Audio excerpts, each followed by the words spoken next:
लाल की जय, राधा रानी सरकार की जय, बांके बिहारी लाल की जय, श्री गुरु महाराज जी की जय, श्री स्वामी जी महाराज की सब संतों की जय, राधा रानी सरकार की खाने वाले की शुरू करो करें।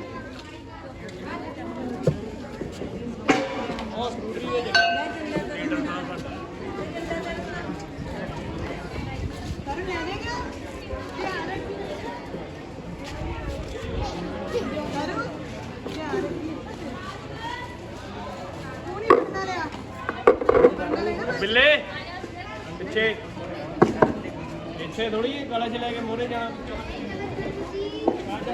Hello hello hello hello hello hello hello hello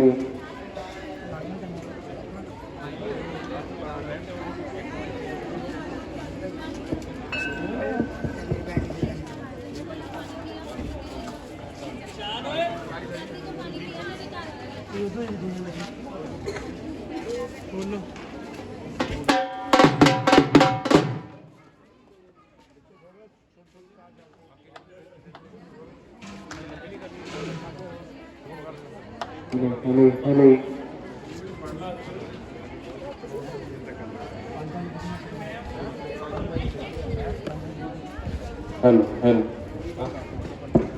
hello hello hello hello hello आइया ऋतिक आई यार 5 मिनट पिछे जाना हेलो हेलो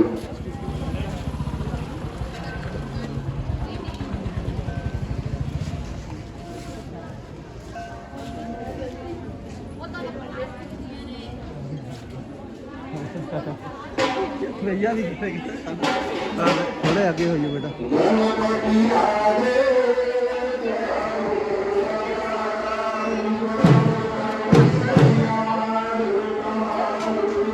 कहते शामें खिंचते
पवन बिहारी लाल की जय।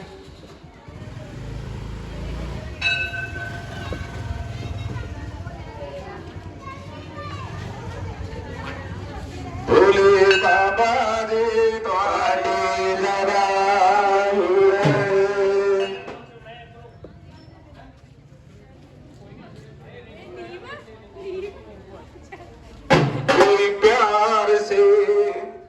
कोई प्यार से मेरी शाम को सजा दे।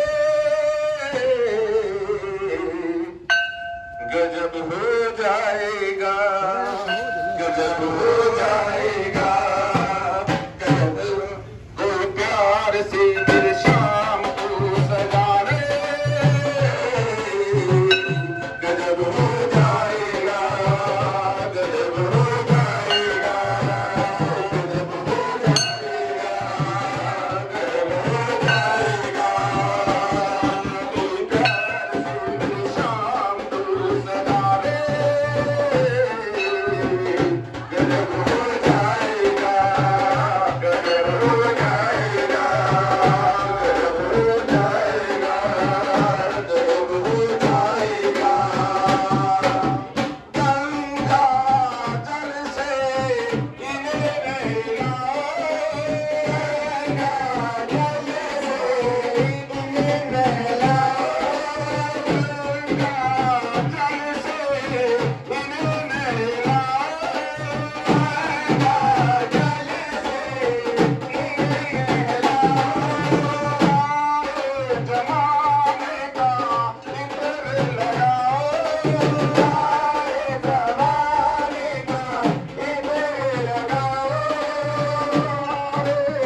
फर्क मट गया थी। बोलो शंकर भगवान की जय। नाथ बाबा जी तुहाडी सदा बांके बिहारी लाल की जय। मेरा आपकी कृपा से सब काम हो रहा है। मेरा आपकी कृपा से सब काम हो रहा है। मेरा आपकी कृपा से सब काम हो रहा है। मेरा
कृष्ण बन के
बोलिए बांके बिहारी लाल की जय।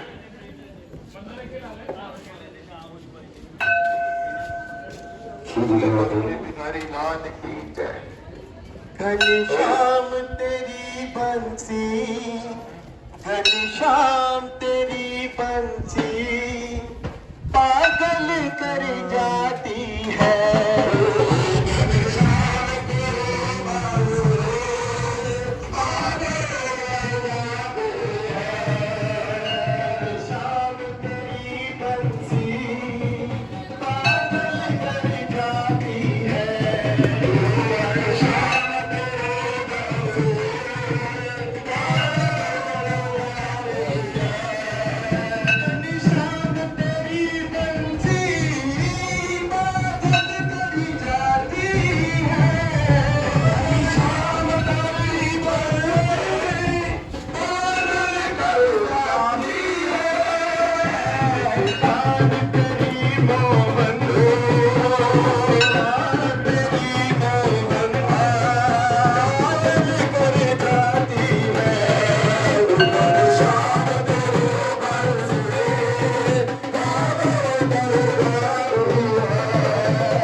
बोलिए श्री वृंदावन बिहारी लाल की जय। लाडली राधा रानी की जय।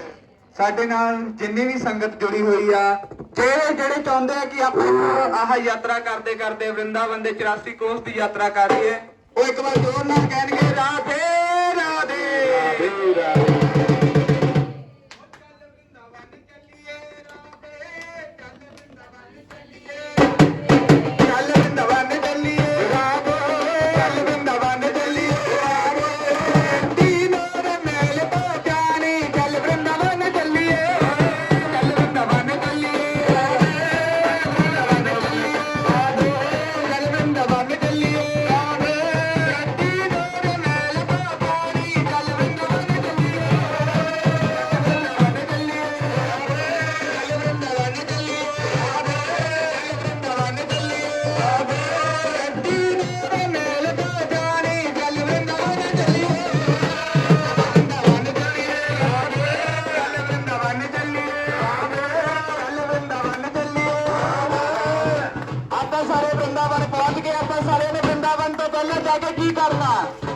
यमुना स्नान करना राधे यमुना स्नान करना राधे यमुना स्नान करना राधे यमुना स्नान करना राधे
ਉਦਾਂ ਉਧਰ ਹੁਣ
भाई जी नाल लोइयो भाई जी आइयो भाई जी एक फोटो ही करनी नाल नाल खड़े हो जाओ नाल ओए इधर ही पर एक मिनट साइड ते हो जाओ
बोलो जयकारा बोल बड़े श्री गुरु महाराज की जय।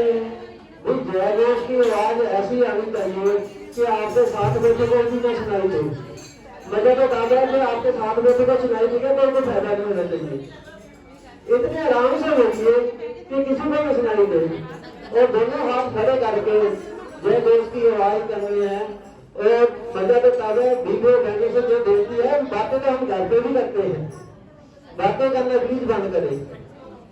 बोलो जयकारा बोल बोलो श्री गुरु परमहंस महाराज की जय। बोलो श्री रघुनाथ भगवान की जय। बोलो श्री स्वामी जी महाराज की जय। बोलो सब संतन की बोलो सब संगत की। हाँ जी मेरे साथ सिर्फ चंद लाइना का बोलिया।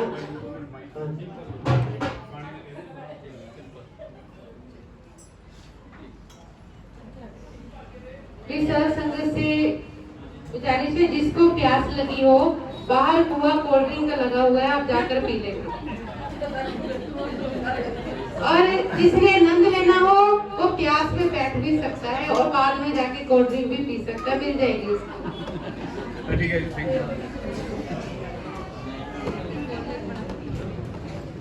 मेरी मीठी मीठी ताड़ी के नाल सामने मेरे नाल की कहना है, सिर्फ दो लाइना कहनी है, बातें नहीं करनी। बस क्या कहना, दो सोनिया दीवानी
तेरे नाम दोनों हाथ खड़े करते जाना है।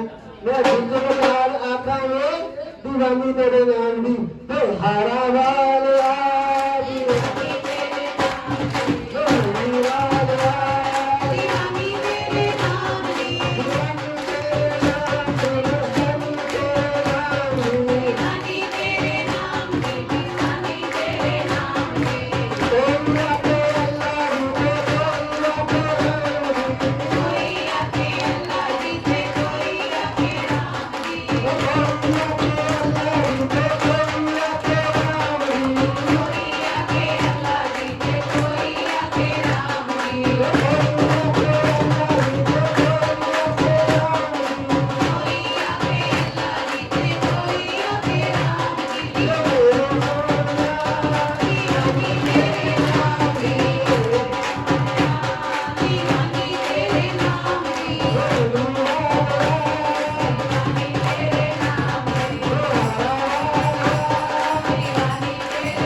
भी मिलेगी, प्रसादा भी मिलेगा, पर जय घोष तो मेरे लिए नहीं, गुरु महाराज के लिए बोलती है। बोले प्रेम से दोनों हाथ खड़े करके बोल रहे हैं, दोनों जयकारा श्री गुरु महाराज की जय, आनंद काल की जय। क्या हुआ, ऐसे मन को तृप्ति मिलती है जब जय घोष लगाते हो ना। गुरु महाराज कहते हैं आपकी हाजिरी तभी लगती है जब आप आपको जय घोष बोलते हो। भजन बोलते तो इधर से सुना, इधर से निकाला, जानते चले गए। दोनों जयकारा श्री गुरु महाराज की जय।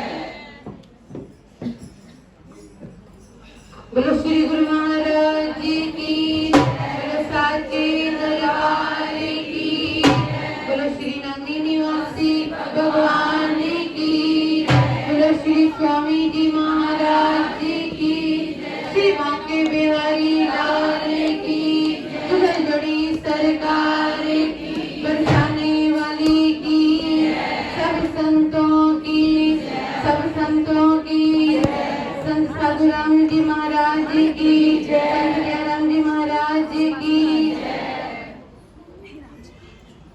तो सबसे पहले मैं शुक्राना करती हूँ संत करमदास जी महाराज जी का, जो हर बार इतने प्रेम भाव से हमारे ठाकुर जी और श्रीमद् भागवत कथा और हमारी सब संगत का प्रेम से स्वागत करते हैं।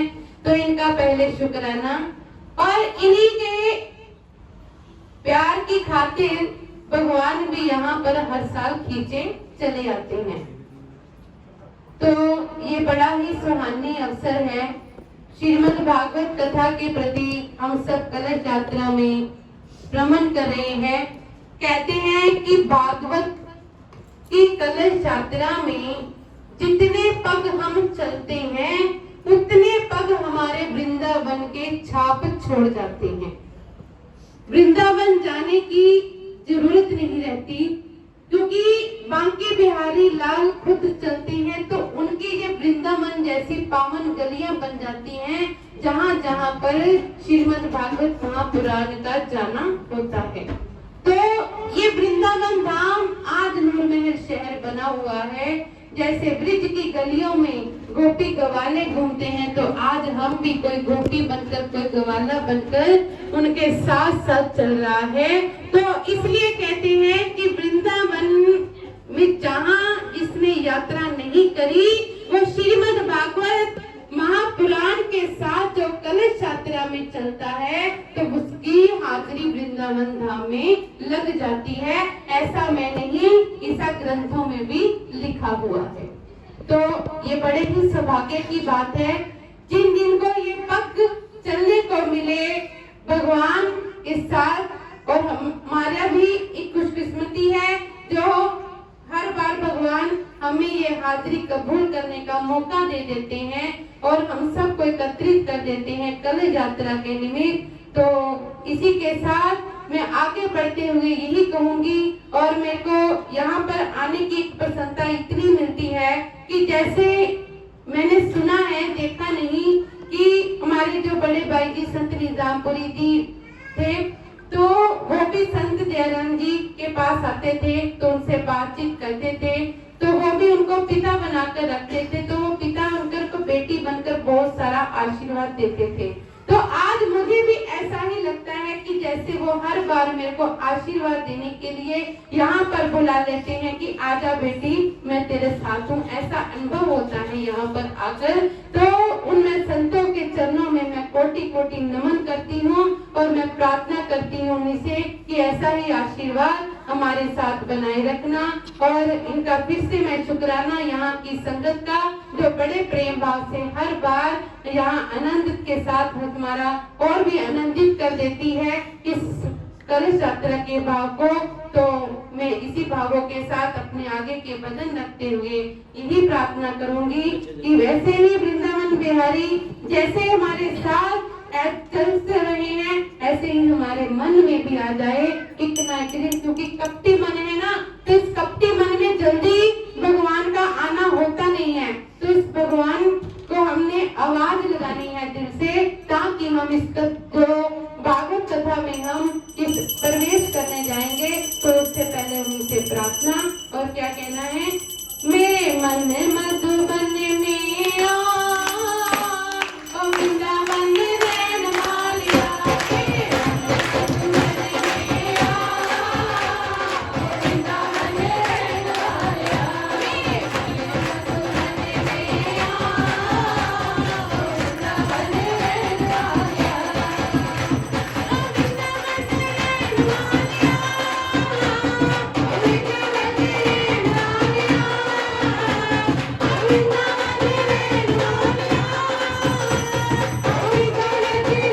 ओ वृंदावन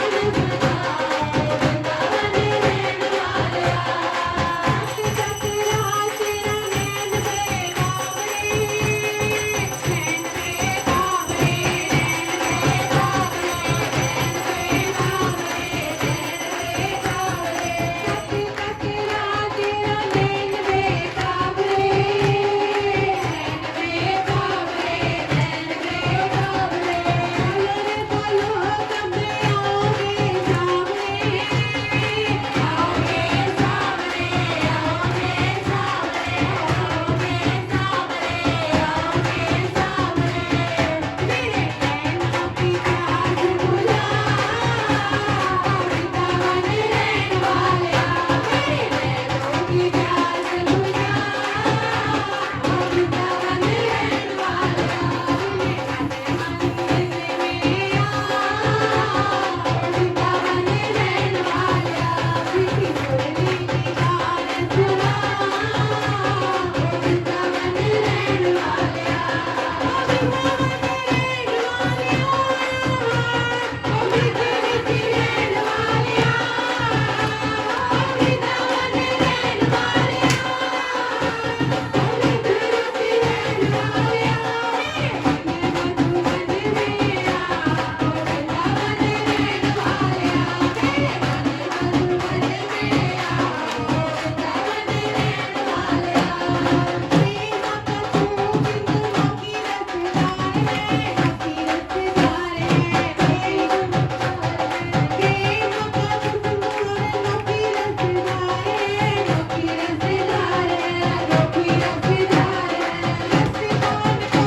अपने वचनों द्वारा आशीर्वाद देंगे।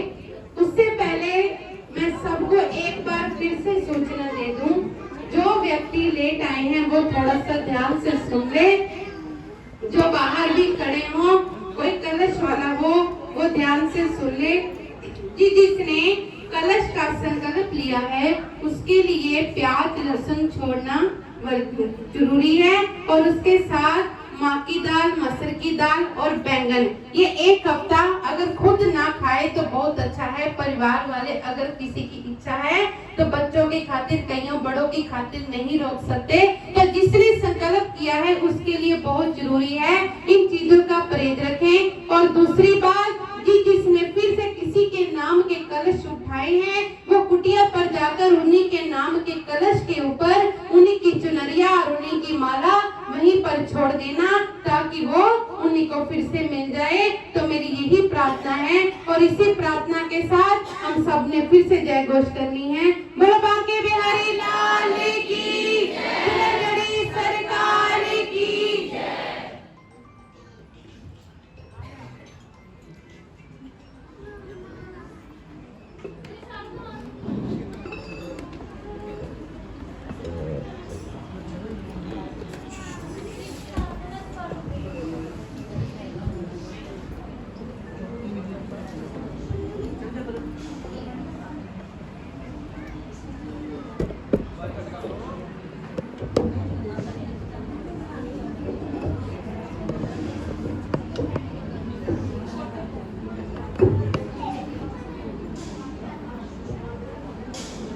सतगुरु पूर्ण ब्रह्म है, सतगुरु आपे अनेको, सतगुरु रमता राम है, या में मीनन में को।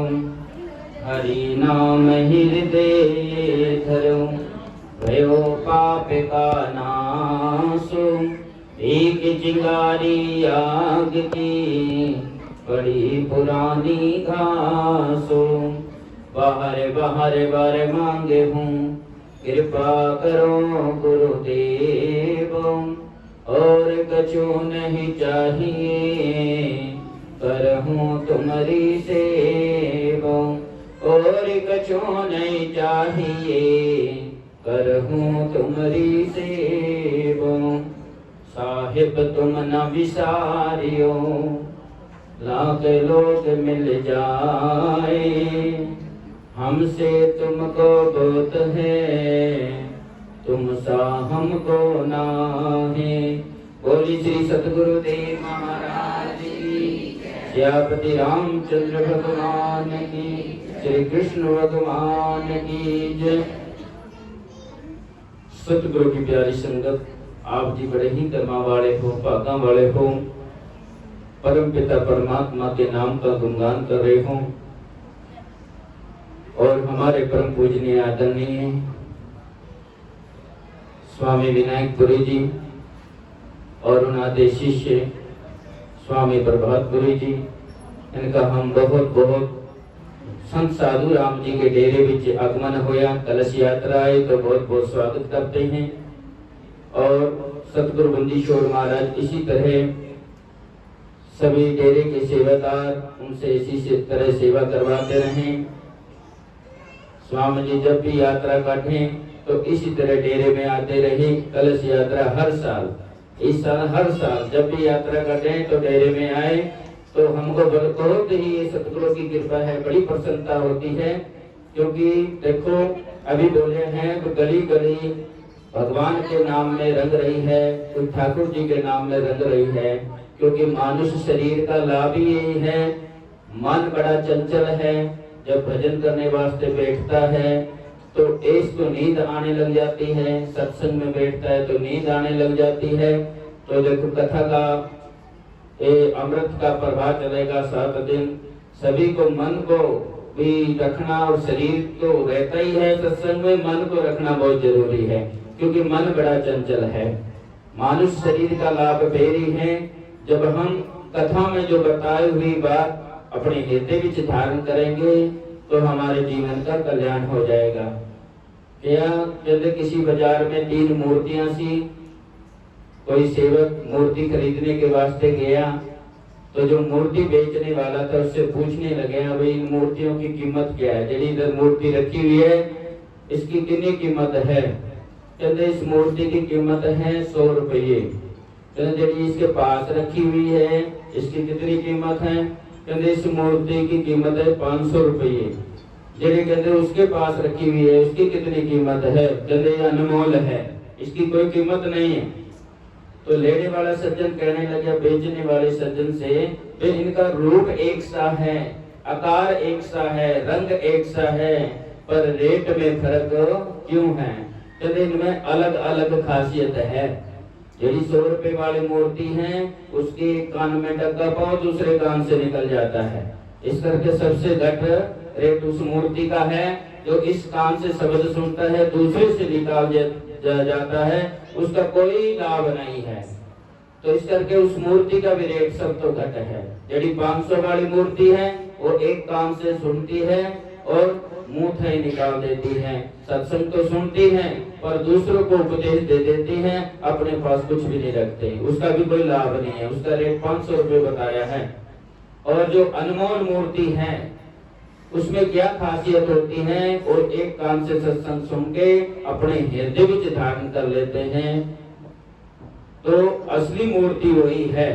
कथा में जो भी महाराज जी प्रवचन करें, सत्संग में जो भी कुछ बताएं उसको ग्रहण करना चाहिए, मन को सतगुरु के चरणों में लगा के बैठना चाहिए। व्यवहार तो चलते रहेंगे, काम कभी मुकने नहीं है, धंधे कभी मुकने नहीं है।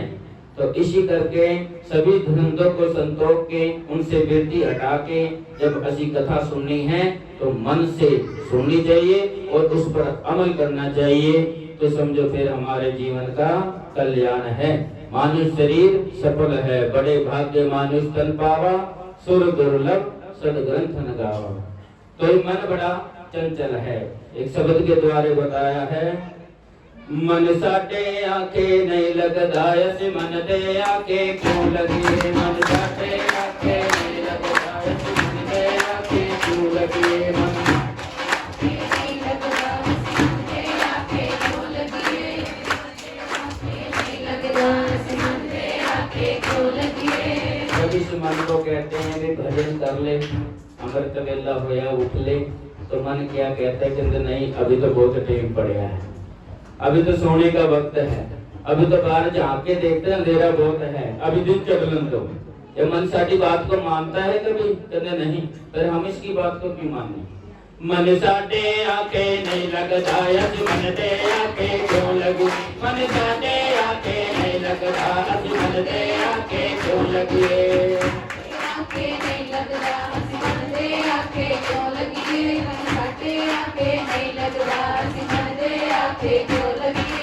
अमृत वेले आलस करदा, अमृत वेले आलस करदा, अमृत वेले आलस करदा, अमृत वेले आलस करदा, अमृत वेले आलस करदा, अमृत वेले आलस करदा, अमृत वेले आलस करदा, अमृत वेले आलस करदा।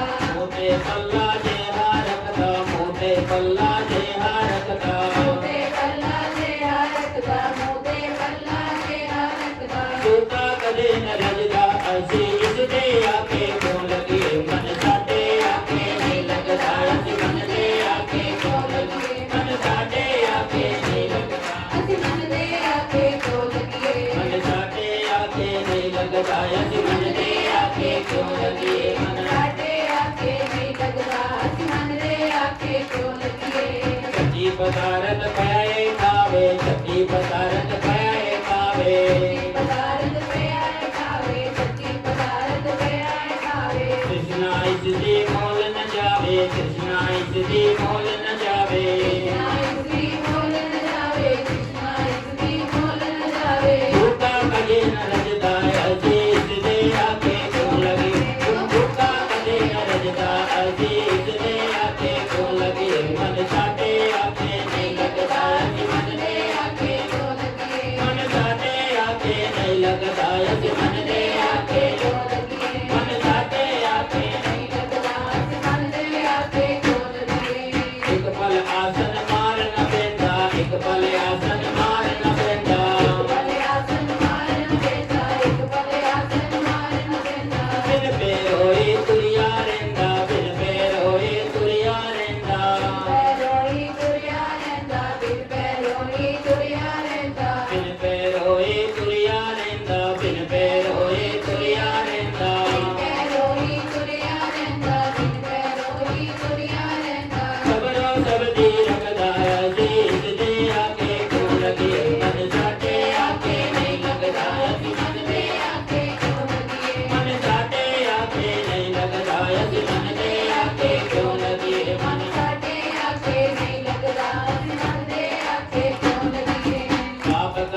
लगता असी इसते आखे क्यों लगिए। कई बार भगत आके कहते महाराज मन भी भजन में लगता, मन नहीं सत्संग में लगता, क्योंकि मन ने हमारे ऊपर बहुत प्रभाव डाला है। आज हमारा मन एक करे, हम फटने से उठ के चल पड़ते, मन करे ऐसे। कोई पदार्थ बाजार में देख लेते हैं, ये चीज खानी है, वहीं गड्डी रुक जाएंगे, उसी दुकान पर पहुंच जाएंगे, मन करे ऐसे। कभी भी मन को कहा नहीं कल को खाएंगे आज नहीं खानी, कभी नहीं कहते, क्योंकि इसी करके हम मन के कंट्रोल विच हो गए। मन जो कहता है हम करते हैं। अगर मन कहता है ये पदार्थ खानी है तो एक दिन लेट कर दो, कोई नहीं कल खा लेंगे। जब हम रोज का नियम रखेंगे तो एक न एक दिन ये हमारे कंट्रोल भी अवश्य आ जाएगा। तो इसी करके जो परम पिता परमात्मा का नाम है, सिमरन है, जब हम सत्संग में बैठते हैं तो अनेक प्रकार की इच्छा रखता है, तो इसकी इच्छा मोड़नी चाहिए है, बार बार सतगुरु के चरणों में लगाना चाहिए है। जो सत्संग होता है उसको ध्यान पूर्वक सुन के, क्योंकि ये 7 दिन अमृत का रस बरसना है और भगवत कथा में इसमें सब कुछ बताया है। हमने अपने जीवन में क्या करना है और क्या नहीं करना है। तो महाराज ने हमारे ऊपर तो बड़ी कृपा करी हुई है। तो मानुष शरीर मिला है, नाम उठत नाम बैठत नाम सोवत जागरे, और नाम खाते नाम पीते नाम सेती लागरे। उड़ते बैठते खाते पीते स्वरूप पिता परमात्मा का सिमरन करो, भजन करो, सत्संग सुनो, समझो मानुष शरीर सफल है। ज्यादा न कहते मैं वाणी में विराम देता हूँ। फिर से सारी संगत का अपना बहुत धन्यवाद करते हैं, शुभ आशीर्वाद देते हैं, हमारे महापुरुषों का बहुत बहुत धन्यवाद करते हैं। बोलिए श्री सतगुरु देव महाराज की, सतगुरु जयराम जी महाराज की, स्वामी जमुनादास जी महाराज की, स्वामी मनसाराम जी महाराज की, स्वामी साधुराम जी महाराज की, स्वामी दयाराम जी महाराज की, स्वामी योगीराज जी महाराज की, स्वामी योगानंद जी महाराज की, मेरे गुरु महाराज की, अपने अपने गुरु महाराज की। सत साहिब सत साहिब सत साहिब। सभी संगत से प्रार्थना है कि बाहर आपके लिए भोजन तैयार है, तो जल्दी खाना पहले सबसे पहले कलश भर लेना। कलश इतना ही भरना, थोड़ा सा जितना कि आप भर लिया है। जिसने नहीं भी भरा वो भर सकता है। उसके बाद जल्दी खाने की कृपा करें ताकि फिर हम जहाँ पर पहुँचकर भागवत कथा को प्रारंभ कर सके। पहले यहाँ से महाराज जी से प्रसाद लेते जाना और बाहर निकलते जाना।